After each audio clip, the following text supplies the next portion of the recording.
என்னுடைய பிரதான குணம் அல்லாஹ் கிட்ட எனக்கு மிகப்பெரிய உயர்வு கிடைத்தது, சிறப்பு கிடைத்தது. அப்படி கிடைப்பதற்கு காரணம் என்ன தெரியுமா? இரண்டாவது காரணத்தை சொல்கிறார்கள். எந்த சாதாத்துகளாக இருந்தாலும் சரி, ரசூலுல்லாஹி ஸல்லல்லாஹு அலைஹி வஸல்லம் அவர்களுடைய தூய்மையான மணிவயிற்றிலிருந்து பிறந்த ஃபாத்திமா ஸஹ்ரா ரலியல்லாஹு அன்ஹா, அந்த மணிவயிற்றிலிருந்து இந்த உலகம் தோன்றுகிறவர், இந்த உலகம் அழிகிறவரை வரக்கூடிய எந்த சாதாத்துமார்களாக இருந்தாலும் சரி, ஷேഖ்னா உமருல் காஹிர் ரலியல்லாஹு அன்ஹுடைய மருமகனார் கீழக்கரத்தக்க சாஹிபா ரலியல்லாஹு அன்ஹு, அந்த பெருமகனார் இலங்கையில் அவர்களை பற்றி மிக பிரபல்யமாக பேசுவார்கள். அந்த அடிப்படையில் அந்த பெருமகனார் யாராவது வீட்டுக்கு வந்தாங்க, அவங்களுடைய மாப்பிள்ள பாலன்ஸ் இருக்கிறாங்க, மாப்பிள்ள பாலன்ஸ் எல்லாம் இலங்கையில் செய்த சேவைகள் மிகப்பெரியது. அவர்கள் கட்டிய பள்ளிகள் தான் ஏராளம். அந்த பள்ளிகளை பாதுகாப்பதற்காக அவர்கள் மேற்கொண்ட முயற்சிகள் ஏராளம். அப்படி அவங்க தான் பள்ளி கட்டிருக்கிறாங்கிறது ஒரு அடையாளத்தை விட்டு செல்வார்கள். ஷேഖ்னா உமருல் காஹிர் ரலியல்லாஹு அன்ஹு அவர்கள் கூட கௌசுல் ஆலம் முஹய்யிதீன் அப்துல் காதிர் ஜீலானி ரலியல்லாஹு அன்ஹு என்றால் தன்னை ஃபனாவாக்கிக் கொள்வார். அவ்வளவு கௌசுல் ஆலத்து மேல அவ்வளவு பிரியம். எந்த அளவுக்கு பிரியம் அவங்களே சொன்னாங்க, அப்துல் காதிர்ல தொடங்கி முஹய்யிதீன்ல முடிச்சிருக்கிறோன்னு தன்னுடைய பெச்சலத்தை சொல்லி காட்டுவார்கள். முதப்புள்ள ஷேக் அப்துல் காதிர் தைக்கா சாஹிபா இருக்கிறால, அவ தான் அப்துல் காதிர். அவங்கள புள்ள கடைசி மகனார் ஷேഖ்னா முஹய்யிதீன் லப்பை ஆலிம் ரலியல்லாஹு அன்ஹு. அதனால சொல்லுவாங்க, நாம அப்துல் காதரில் தொடங்கி முஹய்யிதீனில் முடிச்சோம் அப்படிம்பாங்க. அப்படி அந்த அப்துல் காதருங்கிற பேரு வைக்கிறதுல ஒரு தனி சுகம் கண்டார்கள், முஹய்யிதீன் சொல்றதுல ஒரு தனி சுகம் கண்டார்கள். அதன் சுகம் மாத்திரமல்ல, யதார்த்த சாரை அவர்கள் பிடித்துக் கொண்டார்கள். இன்னைக்கெல்லாம் அப்படி குறைஞ்சு போச்சு இல்லையா?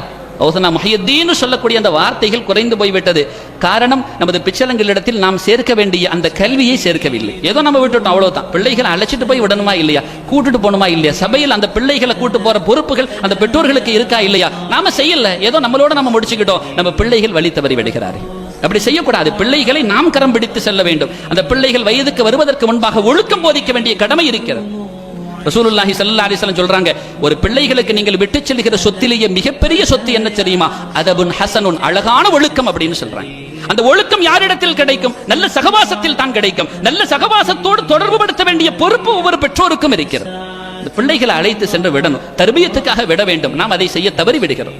இன்னைக்கு யாரோ தர்பியத்துன்னு சொல்லி என்னமோ வச்சுக்கிட்டு இருக்கிறான், அதுல நம்ம பிள்ளைகளை கொண்டு சேர்க்கிறோம். ஆனா யதார்த்த தர்பியத், அந்த பிள்ளைக்கு தேவையான அஹ்லாக் கிடைக்காமல் போய்விடுகிறது.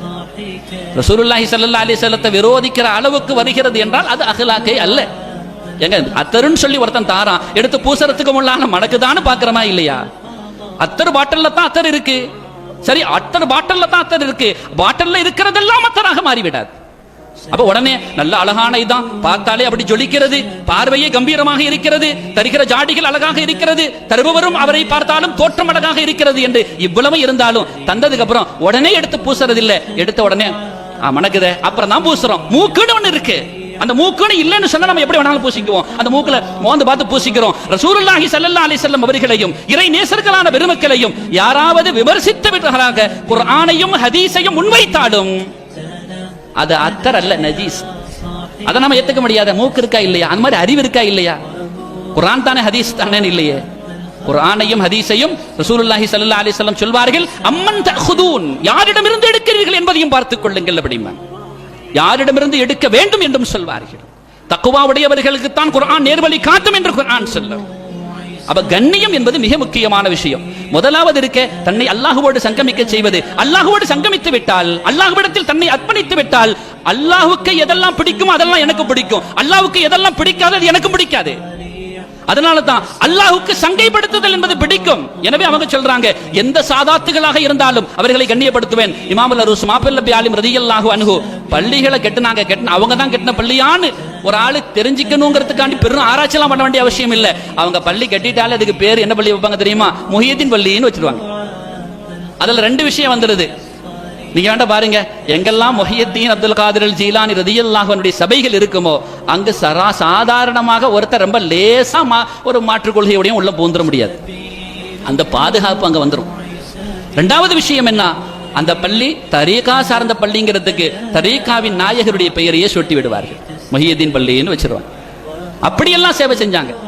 ஏதாச்சும் மஜ்லிஸுக்கு போனாங்கன்னு சொன்னா அந்த மஜ்லிஸ் ஆரம்பிக்க போகும் பொழுது அப்படியே திரும்பி பார்ப்பாலாம், யாராச்சும் சாதாத்து மாதிரி இருக்கிற ஆளான்னு பார்ப்பாலாம். சாதாத்து மாதிரி இருக்கா, சரி அப்போ ஆரம்பிச்சிருவோமா மஜ்லிஸேன்னு ஆரம்பிச்சிருவாளாம். ஒலிகமேங்கிற ஊருக்கு போகக்குள்ள சாதா ஒரு வீட்டுக்கு போயிருக்கிறாங்க, மஜ்லிஸ் ஆரம்பிக்கணும். என்னாச்சு, ஒரு ஆளையும் காணமே, சாதாத்தையே காணமே அப்படின்னு திரும்பி பார்த்தா இந்த ஊர்ல சாதாத்தை எவ்வளவு இருக்கிறாள், என்னாச்சு, இல்ல அவ அங்க போயிருக்கிறா இங்க போயிருக்கிறான்னு சொல்லி, சரி சாதாத்து புள்ள இருக்கான்னு கேட்டாலாம். அவன் பிறந்த புள்ள ஒன்று இருக்குன்னு தூக்கிட்டு வாங்கினாலாம். தூக்கிட்டு வந்து மஜ்லிஸ்ல வச்சக்கப்புறம் சரி சாதாத்து வந்துட்டா ஆரம்பிங்கன்னு ஆரம்பிச்சுட்டாங்க. எவ்வளவு கண்ணியம் செலுத்தக்கூடியவங்களா இருக்கிறாங்க. நான் சாதாத்துமார்களை கண்ணியம் செலுத்துவேன்னு சொல்றாங்க உமர் அல் காஹிரி ரலியல்லாஹு அன்ஹு. நம்ம அவங்களோட பிள்ளைகளா இருந்தா இதெல்லாம் நம்ம எடுக்கணும். இதெல்லாம் எடுத்தா தான் நாம அவங்களோட பிள்ளைகள். அவர்களை நாம் மதிக்கக்கூடிய யதார்த்தம் அதுதான். நான் சாதாத்துகளையும் மஷாயிஹ்மார்களையும் அல் உலமா, சாதாரண உலமாக்கள் இல்ல. இன்னைக்கு 7 வருஷம் ஓதுனவன் எல்லாம் உலமான்னு வந்துடுறான். 7 வருஷம் ஓதிட்டா உலமாங்கிறது பேர் கிடைச்சிருது. அது இன்னைக்கு 5 வருஷமா மாறியும் போச்சு. 5 வருஷத்துல உலமா பட்டம் கிடைச்சிருது. எங்க அப்படி ஒரு பட்டம் சாதாரண 5 வருஷத்துல கிடைக்குதுன்னு சொன்னா எப்படி? 5 வருஷத்துல கிடைக்கும்னு சொன்னா எந்த உலமா? யோசிக்க வேணாமா? ரசூல் சொல்றாங்க என் வாரிசுகள் அப்படின்னு சொல்றாங்க. ஏன் வாரிசுக்கு 5 வருஷம் போதாத? அட நாசமா போன சொத்தை வச்சிருக்க என் வாரிசுக்கு 5 வருஷம் 7 வருஷம் ஒருத்தன் படிச்சுட்டு வந்துட்டான்னா அட பரவாயில்லை என் வாரிசை உட்கார்ந்துக்கோ நான் சொல்ல முடியாது என்றால் என் முஹம்மது ரசூல் எப்படி சொல்லி இருப்பார்கள்? எனவே தான் அல் உலமா வரசத்துல் அன்பியான்னாங்க. அல் உலமா அல் உலமா ரப்பானியா. சாதாரண இந்த உலமாக்கள் கிடையாது, அநீதம் செய்பவர்கள் கிடையாது, அக்கிரமக்காரர்கள் கிடையாது, சத்தியத்தை விட்டும் தன்னை திசை திருப்பக்கூடியவர்கள் கிடையாது. யதார்த்த உலமாக்கள் அல் உலமான்னு சொன்னாங்க. அல் உலமா வரசத்துல் அன்பியான்னாங்க. அல்லாஹ்வும் குர்ஆனில் சொல்லி காட்டுவான், இன்னமா யக்ஷல்லாஹ மின் இபாதிஹி அல் உலமான்னு சொல்லுவான். இன்னமா யக்ஷல்லாஹ், நிச்சயமாக அல்லாஹ்வை பயப்படக்கூடியவர்கள் எல்லாம். அவன் அடியார்களில் அல்லாஹ்வை மிகுதமாக பயப்படக்கூடியவர்கள் யார் தெரியுமா? அல் உலமான்னு சொல்லுவான். அல்லாஹ் தெரியாதா உலமான்னு சொல்லிட்டு போயிடுவான்ட்டு. இதுக்கு பின்னால எத்தனை நபர்கள் உலமாக்களா உருவாக்க போறாங்க, எத்தனை மதரசாக்கள் வரப்போகிறது, எத்தனை கலாசாலைகள் வரப்போகிறது. அத்தனை கலாசாலையில் பயிரக்கூடியவர்களின் மீதும் அல்லாஹ்வுடைய அருள் இல்லாமல் போய்விடுமா? அவனுக்காக வேண்டி தான நேரத்தை ஒதுக்குகிறான். 6 வருடங்கள் 7 வருடங்கள் எத்தனை நிமிடங்கள் அதில் ஒதுக்குகிறான். இறைவனுக்காக ஒதுக்குகிற ஒவ்வொரு நொடிப்பொழுதும் அத்துணையும் தஸ்பீஹ் அவனுக்காக செய்யக்கூடிய அருகதை பெறுகிறானே. அப்படிப்பட்ட இறைவன் அந்த அடியார்கள் மீது கிருபை இல்லாதவனாக மாறிவிட்டானா? என் உலமா என்று சொல்லி இருக்கலாமே அவன். அவர்களை வைத்து எனக்கு எந்த தேவையும் இல்லை. சாக்கடையில் பிறண்டு வந்தவனை வைத்து நாம் எப்படி சந்தோஷப்பட முடியும்? அல் உலமா, அந்த உலமாக்களா இருக்கணும். அந்த அல் உலமாவாக இருந்தவர்கள் ரசூலுல்லாஹி ஸல்லல்லாஹு அலைஹி வஸல்லத்தை குறைத்து மதிப்பிடுவார்களா? அட இன்னைக்கு யாருக்கு நாம உலமான்னு சொல்றோம்? உலமான்னு சொல்லிட்டு 7 வருஷம் படிச்சுட்டு வந்துட்டான் அவன்லாம் உலமான்னு சொன்னா ரசூலுல்லாஹி ஸல்லல்லாஹு அலைஹி வஸல்லத்தை விமர்சிக்கிறவன் ரசூலுடைய வாரிசாக எப்படி இருக்க முடியும்? அது ரசூலாகவே ஆனாலும் சரி சொல்லுகிறான் ஷைத்தான், ரசூலாகவே ஆனாலும் சரி அவங்களுக்கும் இல்முல் கைப் கிடையாதுன்னு ஒருத்தர் சொல்றான், மறைவான ஞானம் இல்லைன்னு சொல்றான். அப்படின்னா எப்படி நம்ம எப்படி அவனை அல் உலமால் எடுக்க முடியும்? உலமான்னு எடுத்துக்கலாம். ஏன்னா ஷைத்தானுக்கும் உலமா இருக்கிறான். அல்லாஹ் ஹிஸ்புல்லாஹ் என்று சொல்லுவான், ஹிஸ்பு ஷைத்தான் என்று சொல்லுவான். உலாயிக ஹிஸ்புல்லாஹ் அலா இன்ன ஹிஸ்பல்லாஹி ஹுமுல் முஃப்லிஹூன் என்றும் சொல்லுவான். அல்லாஹ்வுக்கு ஒரு கூட்டம் இருக்கு. அதே மாதிரி உலாயிக ஹிஸ்பு ஷைத்தான் அலா இன்ன ஹிஸ்ப ஷைத்தானி ஹுமுல் காஸிரூன் சொல்லுவான். ஷைத்தானுக்கு ஒரு கூட்டம் இருக்கு. அப்ப நாம் யாருடைய கூட்டம்? அதை சிந்திக்க கடமைப்படுகிறோமா இல்லையா? அப்ப அந்த உலமாக்கள், அந்த உலமாக்களை கண்ணியம் செலுத்த வேண்டும். அந்த உலமாக்கள் யார்? அல் உலமா, உலமாய் ரப்பானியாக்கள், ஆரிஃப் ரப்பானிகள், உலமாய ரப்பானிகள், அந்த ஷேகுமார்கள் தான். எந்த குறை மதிப்பும் இல்லாதவர்கள் தான், பத்தரை மாத்து தங்கங்கள் தான் அந்த உலமாக்கள். அவர்களோடு சகவாசத்தை வைத்துக் கொள்ள வேண்டும். ரசூலுல்லாஹி ஸல்லல்லாஹு அலைஹி வஸல்லம் அவர்களின் மீது சின்ன இழுக்க ஒருத்தன் சொல்றான்னா உரசி பார்க்க வேண்டியவங்க நம்ம ரசூல் தான். ஸல்லல்லாஹு அலைஹி வஸல்லம் தான் நமக்கு உரசி பார்க்க வேண்டிய ஆளு. நீங்க வேண்டாம் பாருங்க, இன்னைக்கு நம்ம எதெல்லாம் மாற்றுக்கொள்கை உடையவர்கள் என்று சொல்கிறோமோ நமக்கு அவங்களுக்கு எந்த சொத்து பிரச்சனை இருக்கா, ஏதாச்சும் வம்பு உரும்பு இருக்கா? ஒன்றும் இல்லை. ரசூலுல்லாஹி ஸல்லல்லாஹு அலைஹி வஸல்லத்துக்கு இருக்கிற தகுதியே இல்லைன்னு சொல்றான். ரசூலுக்கு கிடைக்கிற அந்தஸ்தை குறைத்து மதிப்பிடுறான். ரசூலுல்லாஹி ஸல்லல்லாஹு அலைஹி வஸல்லத்துடைய உயர்வுக்கு களங்கம் கற்பிக்கிறான். அப்பதான் நமக்கு வேதனை படுகிறது.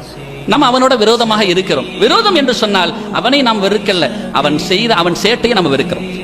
அந்த குணத்தை எப்பொழுது அவன் விடுவானோ, நான் அவனு சகோதரன், எனக்கு மத்தியில் என்ன இருக்கு, எந்த பிரச்சனையும் இல்லையே, அதை புரிய வைப்பதற்காக வேண்டி நாம் வெறுக்க கடமைப்பட்டிருக்கிறோம். ஏன்னா அதை நாம செய்யல, நம்ம செய்யணும்னு சொல்றேன், அதை நான் சொல்லல, அல்லாஹ்வுடைய தூதர் ஸல்லல்லாஹு அலைஹி வஸல்லம் சொல்லுவாங்க, மன் ரஆ மின்கும் முன்கரன், மன் ரஆ மின்கும் முன்கரன். ஒரு அருவருக்கத்தக்க மோசமானத ஒன்றை நீங்க தடை செய்யப்பட்டதை இல்ல வெறுக்கப்பட்ட ஒன்றை நீங்க பாத்தீங்கன்னு சொன்னா அப்படி பார்த்த நபர் செய்ய வேண்டியது 3 பொறுப்பு இருக்கிறது அப்படின்னு ரசூலுல்லாஹி ஸல்லல்லாஹு அலைஹி வஸல்லம் சொல்றாங்க. ஒரு மோசமான ஒன்று இருக்குன்னா அதை நீங்க 3 விதத்தில் கையாள வேண்டும். அந்த கடமை உங்களுக்கு இருக்கிறதுன்னு சொன்னாங்க. ஒன்னாவது என்ன? அதை நீங்கள் உங்கள் கரத்தால் தடை செய்யுங்கள் அப்படின்னாங்க. முடிஞ்சா அதை நிறுத்துறதுக்கு பாருங்க. அப்படிப்பட்டவனை நீங்க புறம் தள்ளுவதற்கு பாருங்கள். இல்லை என்றால் அடுத்த காரணம் என்ன? ஃபபிலிசானி, அவன் நாவால சொல்லி தடை செய்யட்டும். அப்படி இல்லையா ஃபபிகல்பி, அவன் உள்ளத்தாலேயாவது அதை வெறுத்து இருக்கட்டும். ஃபதாலிக அல்ஆஃபுல் ஈமான், அதுதான் ஈமானின் ஆக பலகீனமான ஒன்றுன்னாங்க.